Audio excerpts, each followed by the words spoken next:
Hello, everyone, and welcome to part two of week 11. We will be discussing chapter 6 on television and cable, discussing some of the recent changes in the industry, as well as how the economics of the business of television work. So, we left off last video talking about convergence and the way that we watch television. And we know that streaming is a critical aspect of how we watch television now in today's culture and society. YouTube is one of the largest platforms that we watch videos on. In fact, it has 2 billion monthly active users, making it one of the prime targets for advertisers as well as content creators. Netflix comes in second, adding almost 16 million subscribers in the first 3 months of 2020. And so we know that the pandemic has encouraged people to sign up for streaming services, being at home more. They currently sit at close to 183 million subscribers. And in 2020 alone, Netflix has spent over $17 billion to produce original content for the platform. Amazon Prime Video comes in second in terms of subscribers with 150 million members. However, it's hard with Amazon to determine who is actively subscribing to and watching Prime Video or who is just signing up for Amazon Prime. So keep that in mind as you're thinking about those numbers. Now, Disney Plus is another big winner of 2020. They had a huge uptick in new subscribers, which pushed it past Hulu in terms of user numbers this year. And so the global streaming market will be worth upwards of $180 billion by 2027, according to analysts. So this is a part of the business of television that we need to pay particular attention to, both as media consumers and media producers. Now, television tends to follow major programming trends. You may notice that the same types of shows appear again and again. And so we will break down some of the primary program types that television uses. The first is comedy series. There is sketch comedy, which would be like Saturday Night Live, and this features comedy skits. You have situation comedies, also known as sitcoms. These have recurring cast members as well as zany plots. You have everything from Parks and Rec, 30 Rock, Big Bang, and of course, I Love Lucy was one of the iconic sitcoms of its time. Now, domestic comedies are when the characters are more important than the actual plot. And these tend to take place at home, such as Raymond, or work, like The Office or Parks and Rec, or both, like Will and Grace. Dramedies are those that combine drama scenes with comedy. And these could be like Glee or Modern Family that also deal with some serious topics, but overall define themselves as comedy. Now, one comedy series that has made a huge impact is I Love Lucy. In 1951, I Love Lucy began airing, and it was the first TV program filmed before a live Hollywood audience, which of course became a major trend for comedy series in the future. Now, I Love Lucy, during this time, many shows were shooting off kinescope, which was shooting off a monitor. But episodes of I Love Lucy, Alfred Hitchcock Presents, and Dragnet survived because they actually shot on film. They weren't just shooting live. And so this allows them to continue and be important to our culture even today. Now, in 2018, The Simpsons surpassed the show Gunsmoke to earn the title of longest running primetime scripted series with its 636th episode. And of course, The Simpsons is still running today and has far surpassed that number now. Another type of programming format for television shows are drama and episodic series. Now, the anthology drama is a particular kind of drama programming, and it features different cast and stories each episode and week. So you can think of these shows like The Twilight Zone and Black Mirror, where you don't have to watch the first episode to understand the second because each episode has a different cast, a different storyline, etc. In addition, we have mini series. These proved that audiences would watch a compelling ongoing story in prime time. Roots, in fact, is the most watched mini series in television history. And sometimes people consider shows like American Horror Story, Downton Abbey, and Sherlock as miniseries as well. Now, sponsors tended to not like anthology dramas and miniseries because the audience changed from high to low class.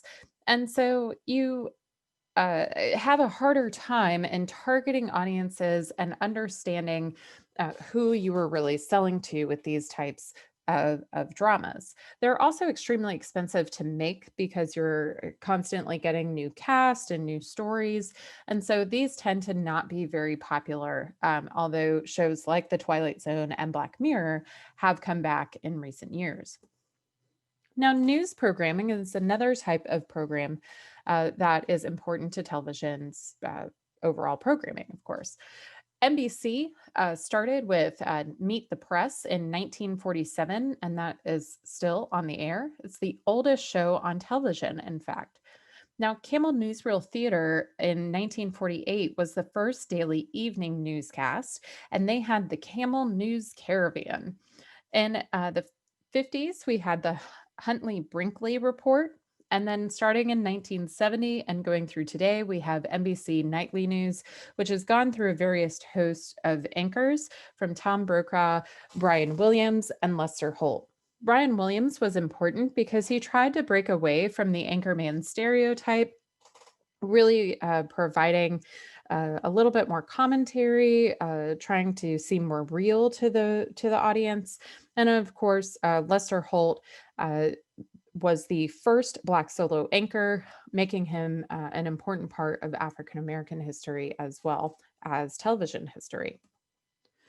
For CBS, the CBS TV News began in 1948. And in 1956, it was the first show taped for rebroadcast for affiliates on Central and Western time zones, making it truly national. And so it allowed for the entire country to be able to see. CBS Evening News is currently still on, but Walter Cronkite was its anchor for over 19 years. And we will watch the clip of him from 1963 during the JFK assassination, one of the most iconic moments of television news history. But another aspect of Walter Cronkite's career that we need to know about is in 1968, Walter Cronkite actually went to Vietnam and said that the US participation in the war had been a mistake. And this was a real turning point for Cronkite, who previously had been very neutral, really the epitome of objective news, and to inject opinion about the war and what was going on during that time was very transformative for the journalistic movement. And it really suggested how extreme his political feelings were on the topic. In fact, Lyndon Johnson said that once we lost Walter Cronkite, we really lost the war. CBS Evening News had a host of other anchors, including Dan Rather and Katie Couric, who was the first female solo anchor of a network broadcast in prime time. Scott Pelley, Jeff Glor, and Nora O'Donnell is currently the anchor for CBS Evening News. Here is the clip that I was referring to of the JFK assassination. Deal of thought, Grandpa. Here is a bulletin from CBS News. In Dallas, Texas, 3 shots were fired at President Kennedy's motorcade in downtown Dallas. The first reports say that President Kennedy has been seriously wounded by this shooting. Then it was back to the soap opera, but not for long. Soon after, Walter Cronkite was back, reporting from the CBS newsroom, complete with rotary telephones. and wire machines. This picture has just been transmitted by wire. It is a picture taken just a moment or two before the incident. If you can zoom in with that camera, we can get a closer look at this picture. And almost exactly 1 hour after his initial bulletin, this now famous announcement. From Dallas, Texas, the flash, apparently official, President Kennedy died at 1 p.m. Central Standard Time, 2 o'clock Eastern Standard Time. So you can see just how television news was transforming the ways that Americans received information at the time, and also how they are a part of iconic moments in history like the JFK assassination. And Walter Cronkite's legacy continues to be honored in the journalism industry, and his standards of neutrality and objectivity still hold today. Deal of thought. Now, ABC News began their daily news show in 1953. Barbara Walters was actually hired as the first female co-anchor of a network newscast in '76, making her an iconic part of journalism history as well. Now, ABC World News Tonight featured 4 anchors. It was a unique way of presenting the news that had not been done prior to this. And Max Robinson was the first Black network co-anchor of this show and in news history. In 1983, Peter Jennings allowed ABC News to become the most watched newscast in America. And it remained so until NBC Nightly News brought in Tom Brokaw in '96. It has also had a host of anchors, including Elizabeth Vargas, Bob Woodruff, Charles Gibson, Diane Sawyer, and the current anchor, David Muir. ABC and NBC currently vie for first place in the ratings book every 2 months, drawing between 6 and 7 million people each night. And so these are very powerful news programs. And they also have very high ratings in comparison to other types of television programs. News magazine shows are those that take a longer magazine type format. In 1968, 60 Minutes pioneered the news magazine format for television. They typically have about 3 stories an episode, which means that for this long form type of news presentation, this is much longer than the minute 30 that most journalists get to tell a story. Instead, they're roughly between 10 and 15 minutes long, allowing for more in-depth journalism. 60 Minutes really proved that news could be profitable as well, bringing in over $2 billion. And its show producer has called it the most successful TV broadcast in history. It consistently remains in the top 10 shows according to ratings by Nielsen. Now, 2020 is another news magazine show, Dateline and Rock Center. Rock Center has been canceled, but Dateline still exists. And then in the entertainment world, we have news magazine shows like Entertainment Tonight and Access Hollywood. Reality TV is another type of popular television programming. Reality TV is the newest and slightly significant trend, depending upon who you ask. The idea of reality TV was really that it was meant to introduce us to characters that are more like us. And The Real World on MTV was one of the first to do this, bringing in, I think it was 7 strangers into a house to see how they would react.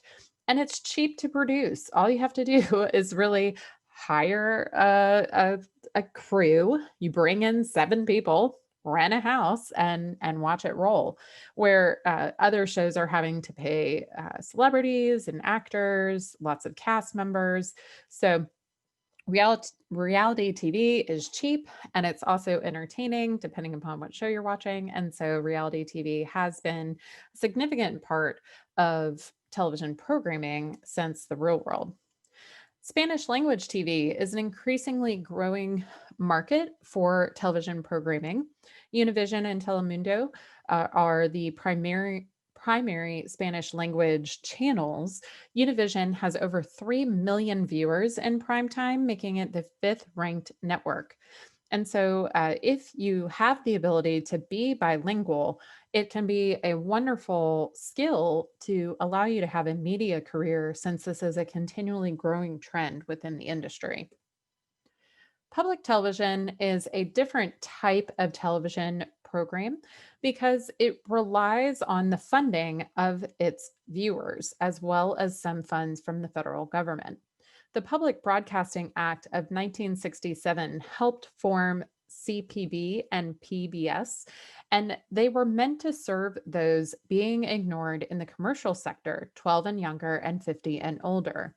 As I said before, their funds come from donations, 85%, and then the federal government pays about 15% of their cost. Some of the most iconic shows have started on public television, such as Mr. Rogers' Neighborhood and Sesame Street. In 1996, there was a new law that networks had to carry at least 3 hours of educational programs. And so many wondered whether PBS was truly necessary now that educational programming was being offered on other types of networks, as well as having many cable or alternative channels cater to these same age ranges and markets, such as the Discovery Channel, Nickelodeon, and Showtime. And of course, we know that HBO has recently, as of 2019, taken on Sesame Street, taking it off PBS and putting it onto HBO streaming. And so there are many changes that go along with that, and also some really great memes. I couldn't help myself. The Soprano Elmos is hilarious. And then, we can always learn something from Tony Soprano about the letter F. And of course, all of the Sesame Street characters are naked. So they belong on HBO. So, in terms of regulating TV, the industry has a couple of important rules that have really shaped how it is formed.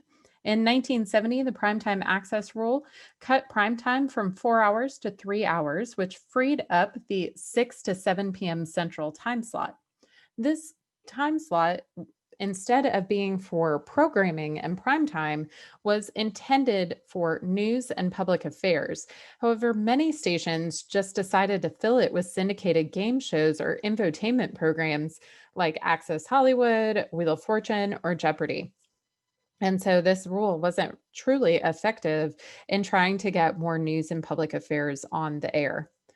In 1970, the financial interest in syndication rules banned networks from making a profit on program syndication, but this rule was revoked in 1995, so now networks can make a profit from syndicated shows, making them more important. And of course, we'll talk about syndication here in a minute. Cable regulation and franchise rules are also very important. In 1965 and then again in 1972, we get the must carry rules. This means local broadcasters and PBS stations can benefit from cable's clear reception. It requires that these local stations and PBS and public television have to be carried on cable. And it prohibits cable companies from carrying a network affiliate from another city of a local station already carrying. And so you can't just get New York's channel because you think it's better programming if you're in New Jersey, for instance.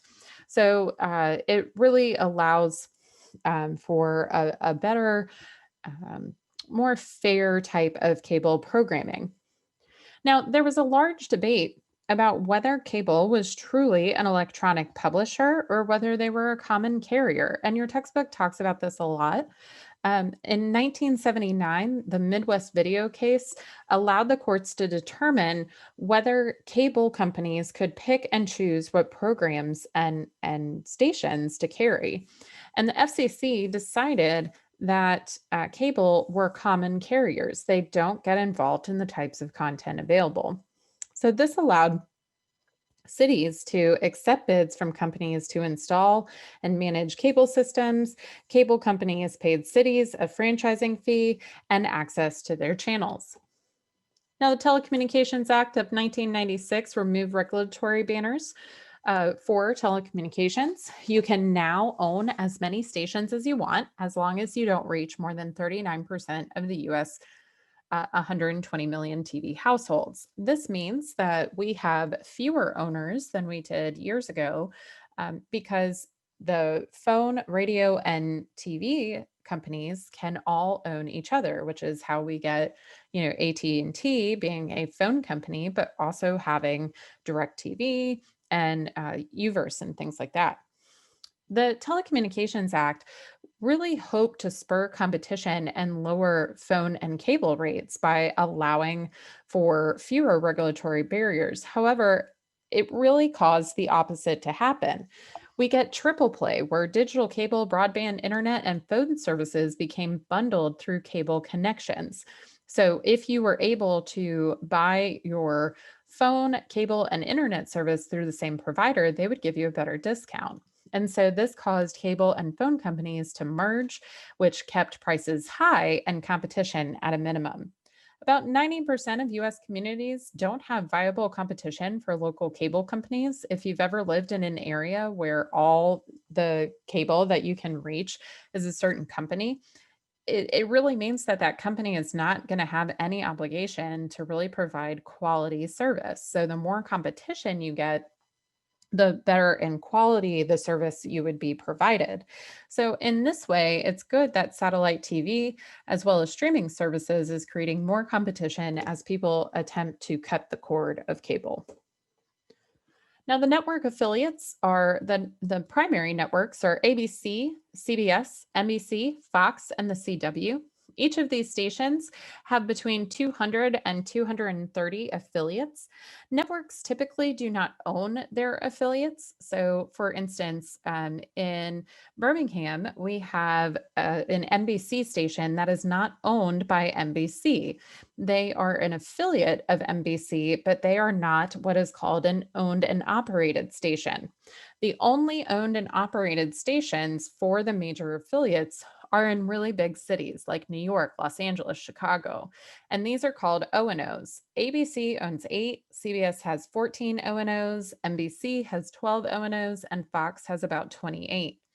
Now, stations can preempt network programming under what are called clearance rules. So, for instance, if there was a major storm, but the Alabama football game was showing on CBS, CBS would have the right to break into network programming to keep people safe and to provide that service to them. So this clearance rules say that stations are responsible for what airs on their channel. Like all businesses, the television industry relies on revenue and money in order to make it work. One of the aspects of the television industry that both consumers and um, providers have issues with are retransmission fees. Retransmission fees are the amount of money that cable and satellite companies pay media companies to run their programming. Occasionally, a media company will remove their channels from TV lineups, blacking out that content from cable and satellite subscribers.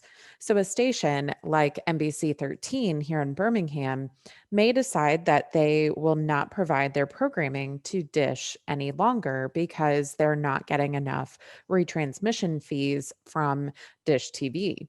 And so, what happens is these channels that are supposed to be free over the air are no longer available on the cable or satellite platform. And yet, audiences are still paying for that channel, even if they're not receiving it. And so, this has long been used as a negotiating tactic by media companies. And because of this, retransmission fees have grown significantly in the past couple of years. Retransmission fees added up to about 200 million in 2006, but by 2019 retransmission fees were as high as 11.7 billion dollars. Now, in addition, networks must pay affiliates license fees to carry their programs. The networks tend to sell the bulk of ad time during these national programs in order to recoup these fees. And affiliates get this great programming from the network, and they still have the ability to sell some local ads. Now, in terms of what primetime costs to produce, and of course, primetime are those shows that run between 7 and 9 p.m. Central Time. Uh, These tend to be very costly productions. The shows that we know and love, like This Is Us or The Voice, things like that. And so producing these shows can be very costly. Now, the below the line costs are the technical side of the production. This includes equipment, special effects, sets, electricians, wardrobe, etc. This makes up about 40% of the cost. The above the line cost is it deals with creative talent, actors, writers, producers, editors, directors. And this is 60% of the cost of producing primetime. Now, in the case of long running shows or shows that use actors that are very well known, their salary demands can drive the cost up to 90% of the production cost. So it's great to have long running shows, but you have to keep in mind that it will continue to affect the budget if those actors become well known or needed for the series. Now, networks also license or rent episodes for two airings, and the license to rent these episodes is about 1.5 million per episode. In 2014, cable shows cost about $1 million for each episode to license. And Breaking Bad, their episodes licensed up to $3 million each. So, this is one way that networks recoup the cost of producing these costly shows. In addition, the show business or the entertainment industry for television can be very risky business. A lot of independents end up getting backed by major film studios such as Sony, Disney, or Warner Brothers because they are often producing these shows at a deficit where they produce the shows and take millions of dollars in funding hits until the show becomes a success. Now, in deficit financing, shows are licensed for less than what they cost to make. If production costs are about $2.5 million per episode, the license fee is only about 1.5 million per episode. So the studio ends up losing over $1 million an episode. And obviously, in a season that is 13 episodes long, those deficits can add up very quickly. So one of the ways that they recoup these deficits is by rerun syndication. In order to get to syndication, where you can charge people to show the old versions of your show, you need over 100 episodes. And so Friends earned more than $4 million an episode in syndication to 250 markets and earned more than $1 billion in syndication. And so you can see that these uh, successes, when you get one, can make a huge financial gain for the production company and the studio, and it makes up for those shows that don't do so well. And therefore, this is why we see a lot of shows get canceled after first season, even if they seem popular. It's because they know that they can't make it to 100 episodes and therefore can't reach syndication. Now, a new hour-long cable drama can cost between $3 and $4 million an episode. If you look at some of the most popular shows in the past few years, Stranger Things cost $6 million an episode for season one and $8 million per episode for season two. The Crown cost over $10 million per episode. Game of Thrones during their final season cost $15 million an episode. And again, those shows that use very well known actors, like The Morning Show, which features Jennifer Aniston and other really well known actors, cost $15 million per episode. So you can see this is a risky business because it costs a lot of money to make television. In terms of risk, news magazine and reality shows are the least risky financially. They're cheaper to produce. You can often produce them in house, which avoids licensing fees. And a show like 60 Minutes actually makes a lot of money in terms of commercial time. So, how much does commercial time generate? Well, in 1980, 1 minute of commercial programming generated about $230,000 for 1 minute of commercial. By the late 1990s, a minute was able to generate 400,000. And so you can demand more money for ad time based on the ratings of the show. So the higher the ratings, the more the production company and network will make for airing it. Now, again, CBS 60 Minutes is one of those cash cows. The producer of the show estimated that it made more than $1 billion for CBS in the first 25 years because, as a new news magazine show, it's cheap to produce and yet it has some of the highest ratings. It's consistently ranked in the top 10 shows rating wise, and so therefore they can charge a lot more money for their advertising spots. Now, here's a look at how much a 30-second spot cost in 2019 for each of these shows. Sunday Night Football is always the most expensive weekly program on TV because it has some of the highest ratings.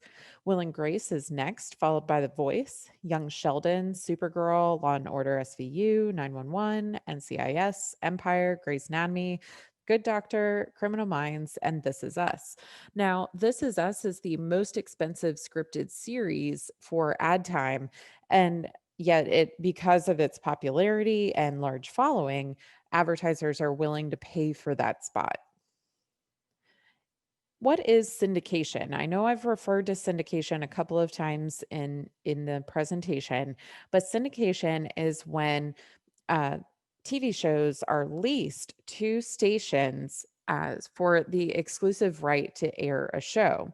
Now, there are many types of syndication that your textbook refers to. The first are cash deals, which are when stations pay outright for the ability to show the television program on their channel. Cash Plus is when the distributors are able to sell national ads and leave space for local. This keeps cost of production down, and helps offset those costly productions that we just talked about. Barter syndication is when the distributor and the station agree to split ad revenue. And this is often used for news and untested shows like talk shows, to help diminish some of the risk involved there. Now, the National Association of Television Program Directors Convention is like a TV supermarket. This is when all of the shows that are up for syndication are shopped for, and the TV stations and networks and owners decide what programming will be shown on their airwaves. And of course, the primary buyers are King World, 20th Century Fox, Disney, and Time Warner. Now, there are a few types of syndication in terms of shows.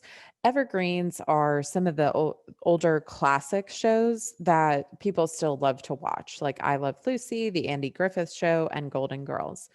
Early and late fringe syndication are those shows that air before or after prime time, such as Wheel of Fortune. Off network syndication are shows that originally aired on another station that are getting to be shown on a new station. The Big Bang Theory does this, where we can watch old episodes of Big Bang Theory on like TBS or another station.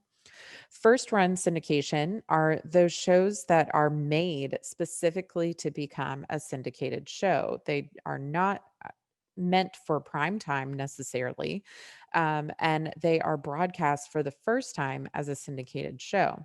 Now, there are really two types of these first run syndications. The first are those, again, made specifically for syndication, like Ellen. Um, and then there are those that come from another country, and were made for non-syndicated release in their country and then came over to American television for first run syndication here. And Judge Judy, of course, is another example of a show that was made specifically for syndication. Now, syndication can be a large part of whether a show is considered successful or not. Seinfeld did not make as much money when it was actually airing. Instead, its syndication is what truly jumped it into people being able to make money off of it. And so uh, Seinfeld actually makes more than $4 billion in syndication, and Netflix just paid $500 million for the streaming rights to it starting in 2021. And then also starting in 2021, Viacom's acquired the cable and satellite rights for $200 to $250,000 per episode. And so you can see that although Seinfeld was extremely popular while it was on air, it's making more money in syndication than it ever could have in live broadcast. Now, in terms of how you know whether a show is successful or not, it comes down to the ratings. Ratings are the statistical estimate of the percentage of households watching a program within a market or a geographic area. Nielsen is the company that tracks viewership in terms of ratings and shares.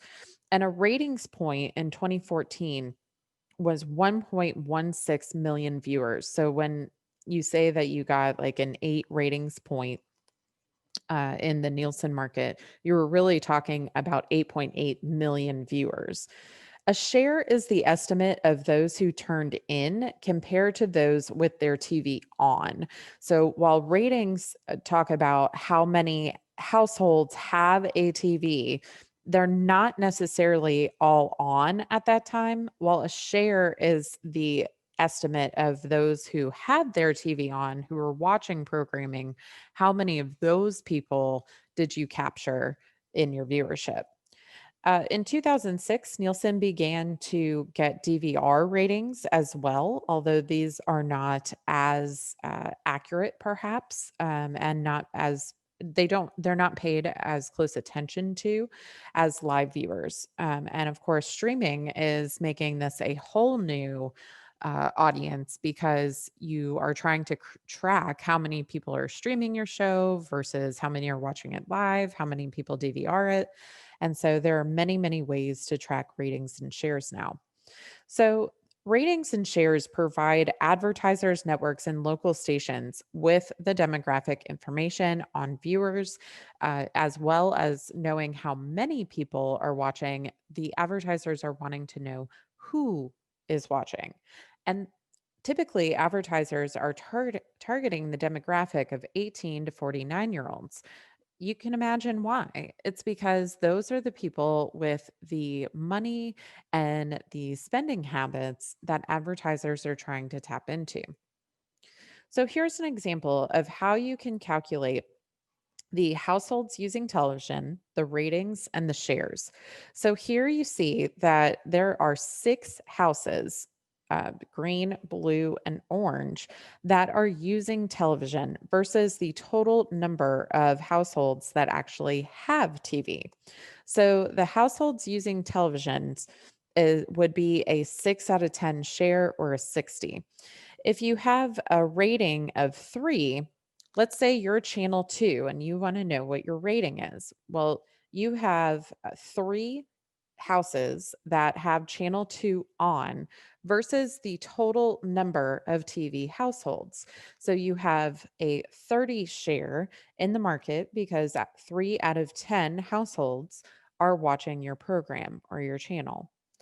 A share, on the other hand, is going to be the number of people watching your channel over the households using television, the HUT that we got in number 1.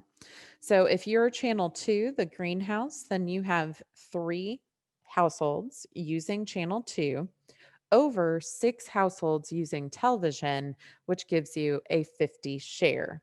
So, this is how advertisers and channels and programmers are able to calculate their ratings and shares. And these numbers are critically important for media producers to know what shows are successful. Here is a diary that Nielsen used to use for TV viewing. The These diaries would require someone to go in using a paper form and track what shows they were watching. And so you can see this is actually from Dr. Finkley's house. So you can see Bruce, his wife Jackie, his daughter Harper, and they would write what station they were watching. They watched Good Morning America first on WABM, and they marked the time of day that they were watching it and for how long. And so then, of course, they're a younger household at this time. So they watch Jack Hanna, and then they watch Mickey Mouse Clubhouse and things like that. And if you know Dr. Bruce, or Dr. Finkley, rather, you know that he is a huge Star Trek fan. So, of course, he had Star Trek The Next Generation on. Now, these household diaries are not used nearly as much as they used to be. Now we use monitors that actually connect to your television because, as you can imagine, these diaries were not very reliable in terms of what people were watching. Maybe you were watching Sex in the City and you thought that that was embarrassing. Well, you wouldn't put it down, and no one would be able to know whether or not you were telling the truth. And so these Nielsen monitors allow for decoders to monitor what stations you're watching, and then they transmit the data to Nielsen every day so that reports can be generated on shares and ratings for each program. So now you know a little bit about how the television industry works in terms of making money, what is considered successful, and the types of programming that we typically use. So I want you to go into the discussion post and talk about those must carry and ownership regulations that we discussed in this chapter. And then to prepare for next week, you can read chapter 7. I will also include a clip of a broadcaster talking about a day in the life of, so that you can get a little glimpse into what the television news is like. But if you ever have questions about what the television news industry is like, please feel free to reach out to me if this is something that you're interested in going into. My husband and I spent over 15 years in the television news industry, and so we would be happy to talk to you about those experiences. Hope you guys have a great week, and I will see you for week 12.